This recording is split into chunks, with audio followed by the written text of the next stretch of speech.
Обвинителството смета дека е ниска 2-годишната казна за Менсур Пајазити кој смртно ја прегази младата Теодора Ристовска на пешачки премин во Тетово. Поднеле жалба. И покрај ставот на судскиот совет дека тетовскиот судија не можел да изрече повисока казна од 2 години, затоа што така претходно се произнела апелација по првото судење, а тога жалба на обвинителството изостанала. Судски се повика на законски член кој предвидува забрана за менување на пресудата на полошо за обвинетиот во ситуација кога тој поднел само жалба. Обвинителството смета дека судски се произнел пред предметот правосудно да заврши. Сепак го искористиле правото на жалба што им било дозволено со пресудата, но и поради барањето на семејството на Теодора да го сторат тоа. Со оглед на тоа што јавното обвинителство во претходната постапка за овој настан во ниту еден момент не се согласило со 2-годишната затворска казна, надлежниот јавен обвинител смета дека сепак има простор за корекција на санкцијата.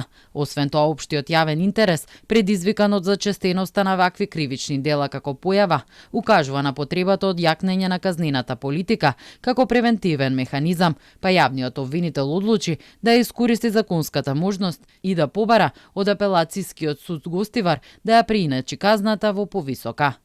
На јавната седница пред Гостиварска апелација, вишата обвинителка Вјолце Алмази се премислила и предложила на Пајазити да му се изрече поблага кривична санкција. Апелационите суди, за кои ова мислење не е задолжително, оцениле дека првичната 3,5 годишна казна е престрога и досудиле 2 години затвор. Државниот обвинител Коцевски во интервјуто на Топ тема рече дека обвинителката Елмази кога го дала предлогот не очекувала толку ниска казна. Тој сепак побара од координаторите за обвинителството во Тетово и Гостивар да изготват извештај со детали од постапката кој се уште не му е доставен.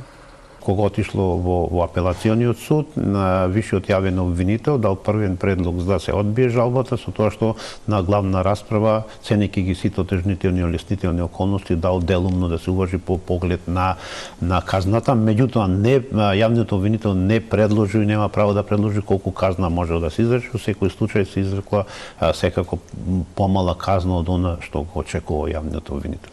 Предметот за сообраќајката, во која животот го загуби Теодора, почна од почеток откако врховен го скина. Минатиот понеделник Пајазити призна вина, а судијата Ферати му пресуди 2 години затвор.